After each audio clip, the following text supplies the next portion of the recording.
बहुत बिगड़ गए हो तुम, लगता है तुम्हारी शादी करवानी पड़ेगी।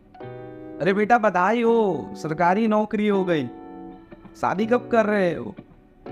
अच्छे से पढ़ो, अगर अच्छे से नहीं पढ़ोगे ना तो कोई तुम्हें अपनी लड़की नहीं देगा। एक बार बेटा, बस एक बार तुम्हारी शादी देख लेती, मरने से पहले गंगा नहा लेती।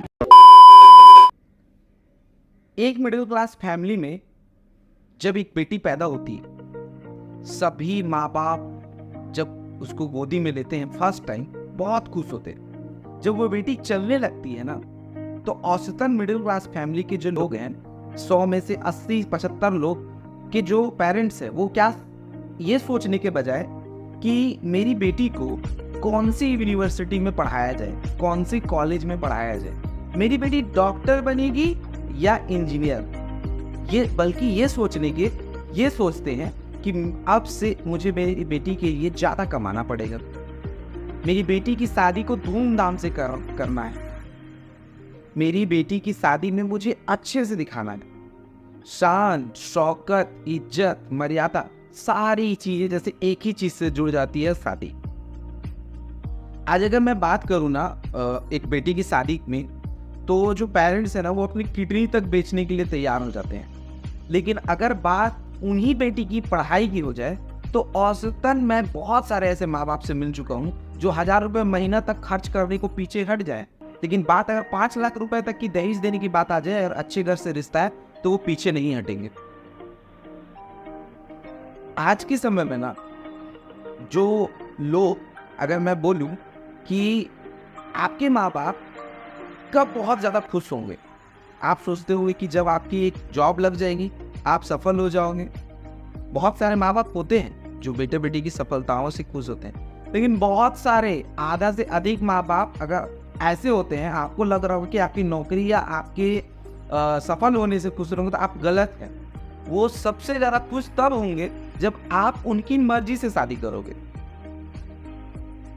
अगर आप एक बहुत अच्छे बेटे या बेटी हो, आप माँ बाप की बात मानते हो, आप हर कुछ सुनते हो, हर चीज़ ठीक से करते हो, सब चीज़ सही, लेकिन अगर आपने उनकी मर्जी के खिलाफ जाकर शादी कर ली तो जैसे मानो कि आप देशद्रोही हो गए हो। बहुत सारे ऐसे मिडिल क्लास फैमिली के केसेस हैं। एक लड़की पढ़ लिख कर डॉक्टर बन सकती है, इंजीनियर बन सकती है, डीएम बन सकती है, एसडीएम बन सकती है, वो पूरे जिले के प्रत्येक व्यक्ति का भविष्य निर्धारित कर सकती है, लेकिन जब बात उसकी शादी का है तो उसके रिश्तेदार आ जाते हैं, क्योंकि वो उस लायक नहीं है कि अपनी जीवन साथी का अच्छे से चुनाव कर सके। देखो, कई सारे ऐसे लोग सोचते होंगे अभी यहाँ तक वीडियो देखकर कि मैं क्या बातें आज कर रहा हूँ और किस बातों पे बना रहा हूँ। भले ही ये बातें कड़वी भी हो, मगर सच्चाई इन्हीं बातों में। वीडियो को यहाँ तक देखकर कमेंट में आकर कुछ मत बोल देना, वीडियो के लास्ट तक देखना, क्योंकि मेरी ये वीडियो बनाने का मकसद ना ये नहीं है कि आप ना लव मैरिज को मेरा सपोर्ट करना है, ना ही अरेंज मैरिज को। मेरा इस वीडियो बनाने का बहुत सिंपल पर्पस है। आज भी लोग शादी को सबसे पहले फर्स्ट प्रायोरिटी देते हैं, सबसे पहले फर्स्ट प्रायोरिटी। आज अगर कोई लड़की पढ़ रही है, ग्रेजुएशन कर रही, 12 कर रही है, और एक बहुत अच्छा रिश्ता आ जाए तो उसकी पढ़ाई को छुड़वाकर उसकी शादी करवा दी जाती है। इतना इम्पोर्टेंस शादी को दिया जाता है। आज भी बहुत सारे पेरेंट्स अपनी बेटियों को पढ़ाने के लिए हिचकिचाते हैं। मैं कहता हूं कि आप अपने बेटे और बेटी दोनों के पढ़ाई पे खर्च करो, अच्छी शिक्षा देने का प्रयास करो। आने वाले समय पे जो आप माथा पे टेंशन लिए बोलते हो ना कि मेरी 2 बेटियां 3 बेटियां कैसे होगा, वो खुद अपना जो खर्च है मैनेज कर लेगी, वो खुद उस लायक बन जाएंगी कि वो सारी चीज़ों को निपटारा कर सके। आज जो वीडियो जितने भी पेरेंट्स पास जा रही है, वीडियो को समझने का प्रयास करना कि मैं क्या समझाना चाह रहा हूँ। मैं ना किसी को भड़का रहा हूँ, ना ही मैं लव मैरिज या अरेंज मैरिज सपोर्ट में ये वीडियो बना रहा हूँ। आज भी आपको अगर एक मैं डाटा दूँ तो एक शादी में औसतन खर्चा कितना होता है। एक मिनिमम शादी में 5 लाख से लोग 50 लाख 50 करोड़ तक खर्चा करते हैं। एक रिपोर्ट के मुताबिक दिल्ली में जो शादियाँ होती है उसमें 75,000 करोड़ रुपए तक खर्च हो जाता है। और इसमें से कई बाप ऐसे होंगे जो मेहनत करते हैं, मजदूरी करते हैं, उधार लेते हैं, लोन लेते हैं और अपनी बेटी की शादी को धूमधाम से करते हैं, अपनी पगड़ी तक उठा के रख देते हैं, क्योंकि उनके जीवन में शादी ही सबसे बड़ी चीज होती है। लेकिन बात करूं, अगर वही उनकी शिक्षा की बात आए, खान सर की, मैं एक क्लास में खान सर अपने मुंह से बोल रहा था, मैंने सुना कि एक लड़की टकली हो गई। क्यों? क्योंकि उसके माता पिता जबरदस्ती उसकी शादी करवाते रहते। लो करवा, कौन लड़का करेगा। मेरी सारे माता पिता से भी बस एक ही गुजारिश है कि अपने बेटे या बेटी को पहले उस लायक बनाओ। शादी क्या करना है, कैसे करना है, वो आपके डिसीजन का बात है। देखो, प्रथाएं ना बनती है टूटने के लिए। सती प्रथा बहुत दिन से चलती आ रही थी, इसका मतलब ये नहीं कि वो सही था। नहीं पता तो गूगल में सर्च करो सती प्रथा क्या थी। बाल विवाह चलते आ रहा था, इसका मतलब ये नहीं कि वो सही है, या वो अभी उस सबको सरकार ने बैन किया ना। लाइफ में मतलब सबसे फर्स्ट प्रायोरिटी जो दे दिया जा रहा है एक मिडिल क्लास में, फैमिली में बहुत सारे लोगों को, क्योंकि विवाह मतलब जैसे कि तुम शादी नहीं किए तो मतलब एक असफल व्यक्ति। आज के समय में क्या हो रहा है, मैं थोड़ा सा आप लोगों को बता देना चाहूँगा कि उस लड़की से पूछो कि जो शादी के लिए खुश है, तैयार है, रेडी है, उसकी सपोज मानो आप ही लोगों में से कोई एक फ्रेंड है जो शादी के लिए तैयार, सब चीज़ सही है। मतलब देखो, माँ बाप का इज्जत भी इसी से जुड़ा। भले माँ बेटा पढ़कर या बेटी पढ़कर बहुत आगे बढ़ गई, इससे उनको कोई मायने नहीं करता। बेटा या बेटी बहुत कामयाबी छू ली, उससे उसको कोई मायने नहीं करता। लेकिन अगर उसने उसके खिलाफ जाकर शादी कर ली तो उसका नाक कट जाता है, मतलब इसमें उसका इज्जत चला जाता है। ये कैसी सोच हम लोग लेकर बैठे हैं कि कैरियर को ना फर्स्ट प्रायोरिटी देके एक ऐसी चीजों को फर्स्ट प्रायोरिटी दे दी है, इज्जत मर्यादा सब इससे जोड़ गई है। जरा सोच कर देखो, आज तो बहुत सारे ऐसे केसेस हो रहे हैं। मैं एक केस आपके सामने रखता हूँ। इमेजिन करोगे आप लोगों में से की लड़की हो, आप लोगों में से कोई फ्रेंड है जो अपने माता पिता के मतलब बहुत खुश है। मम्मी पापा बोला बेटे शादी कर लो, पढ़ाई तो शादी के बाद भी होती रहेगी। बोला ठीक है, चलो कोई दिक्कत नहीं, मान लो उनकी शादी हो गई। शादी हुई, कितना ही सर्च कर लेंगे, एक तो बोलते हैं कि पूरा जीवन भर रह लो तो आदमी को कम पड़ता है लोगों के बारे में जानकारी लेने के लिए, इसलिए पहले अपने पैर पे खड़े जाओ। मान लो हो गई शादी। शादी के बाद पता चला कि लड़का का एक्स्ट्रा अफेयर है, लड़का दारू पीता है, लड़के का जो माँ है वो दहेज के लिए परेशान कर रही है। कहाँ जाओगे? बहुत सारे ऐसे मूर्ख माँ बाप बैठे हुए हैं ना, बोलते बेटी तुम्हारी यहाँ से डोली गई है, वहाँ से अर्थी आए। मैं मतलब प्राउड से ना सैल्यूट करना चाहूँगा रांची की एक है जो मुझे एक न्यूज में सुनने को मिला था कि बहुत ज़्यादा झड़प हो रही पति पत्नी के बीच में। जिस तरह से विदाई की थी ना ढोल बाजे के साथ, उनका तलाक हुआ तो उनके पिताजी ने अपने बेटी को ढोल बाजे के साथ उसके ससुराल से लेके आया। मायके से डोली निकले अर्थी ससुराल से। झारखंड की राजधानी रांची से एक ऐसा ही दिल छू लेने वाला मामला सामने आया है।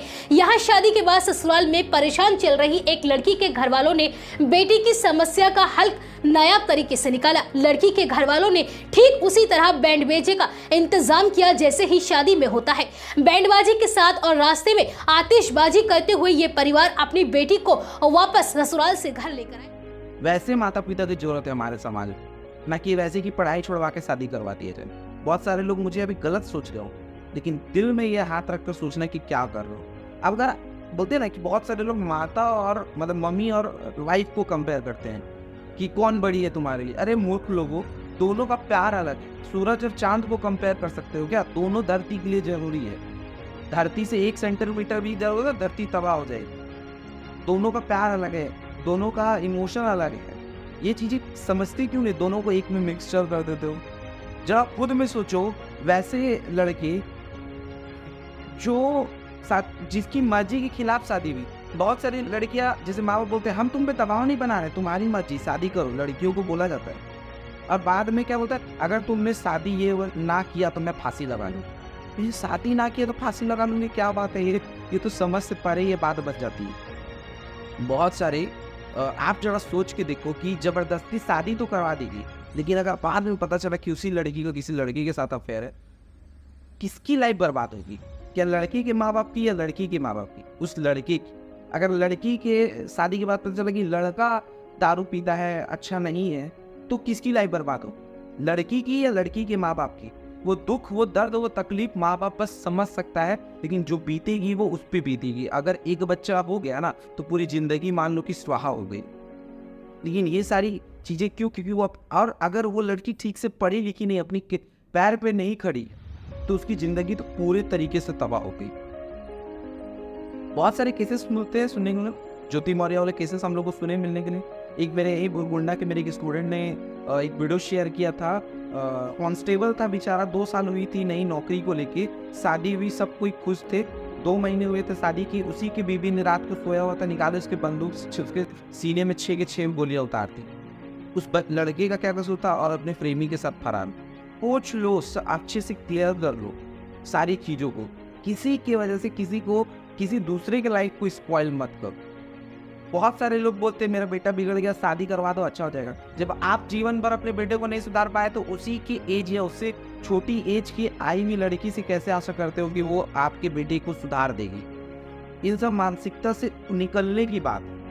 और मेरा ना ये वीडियो बनाने का सिंपल सा मकसद, मैं फिर से बोल रहा हूँ, ना मुझे लव मैरिज से कोई दिक्कत है, ना मुझे अरेंज मैरिज से। मुझे वैसे पेरेंट्स से दिक्कत है जो बेटा बेटी की कैरियर से ज़्यादा उसके शादी को प्रायोरिटी देते हैं। आप तब जब बहुत एक खुशहाल कर उसका बेटा है, आप अपनी बेटी की शादी करवा देंगे, तब बहुत महान या बहुत सक्सेसफुल नहीं बन जाओगे। बल्कि आपका बेटा एक बहुत अच्छा या बेटी बहुत नाम कर लेगा, समाज में वैसी पहचान बना लेगा, तब आपका नाम होगा।